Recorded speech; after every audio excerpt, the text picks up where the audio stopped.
Çizlikma, çiztolma degan qiz bola, kimi jug'ura olamsiz yo'qmi? Jug'uraman, men 2 mingdan keyingi bolalar jug'uramaysiz deb ketibsizlar. Men 2001ning bolasi. Ya siz to'liq jug'uramaysiz. Bahodirning qozon ko'pini yeyaverib sizda jug'ura olishingiz tez. Lekin jug'ura olib qolib qolsangiz oltin toj, mukofot.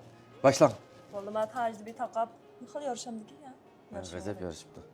Ha, boshlasizlar. Ey, hamma to'kyapti. Nima qozon ko'pni yeb jug'urib qila olamsiz yo'qmi? Bijrabda yegesh tursangiz. Ya bo'ldi, yemay ya.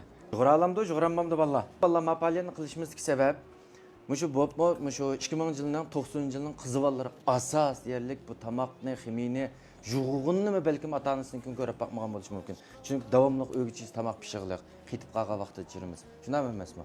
Navodi kerak men jug'ura olmayman deydiganlar, o joniki gazir sodasidan bir botil tutib, rasm uchib do'yinonlik chiqarib qo'ysanglar hisob.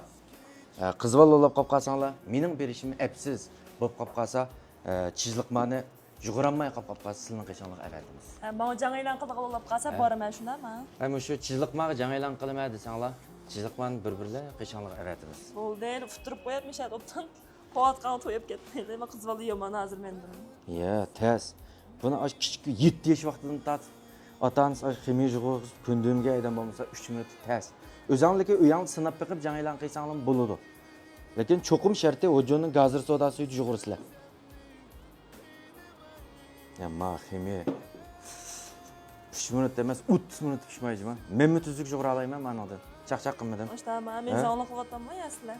Biz manda xiltilab unni jug'urib chiqamasman. Hozir qizivoldi tez.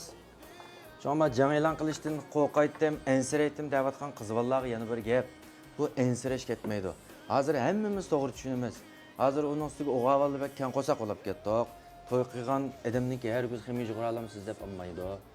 Uningdan keyin tas qoladi o'g'avallar kiyim kechaklarini uyda o'z jug'ila. Shunga hozir ko'nglimizga olmaymiz. Jang e'lon qilaversan bo'ladi. Unda o'g'aval o'zjima, men filmni ko'rib turibdi-da. Ha, qanaqa edi? Ya qo'yitaveram. Ma'sir ravris poshka qilib turgan bo'lamiz. Men ximiyni qanday qildigando deb muloyiz qilayotganlik deb qo'yay. Mening uyimda 100 talda qarto'xorim bor. Zo'ponni ko'rsatib qo'yma, atiyaki o'gillikka. Ay shu beg'imda liq qarto'xi beqig'liq men 3-4 yil ulab qoldi. Shu yerga ichib birmijman, silbek muloyiz qilib, dilshachan isrof qilib o'tam degando deb o'ylamoqlar. No. Bizda anda isrofchilik deydigan qon yo'q.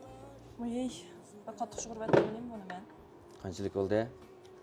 To'shay dedim-ku ya. 10 kundan men ximiy olmaydi. Ol to'liq ishdan chiqib bo'ldi. Chizliqma, ya'ni eng yaxshisi siz Bahodir Kavobxonniki ilonini qiling. Shunaqa emasmi billah? Bo'lmasa siz tayyorgansiz. Unda qolib qolsa ishdan tushdingizmi? Ishdan Men ximiy emas, shundaymi ya? Ya 5 minutda jug'urib o'g'ilolmaydi. Endi o'zim sinab baqdim. Siz bu tomoq eta olamsiz yo'qmi? Rost gap qilayman. Ba'zi yetib qo'yamiz, ba'zi. Asosiyatdan bir 30% aytadim. Shundaroq hammanglar.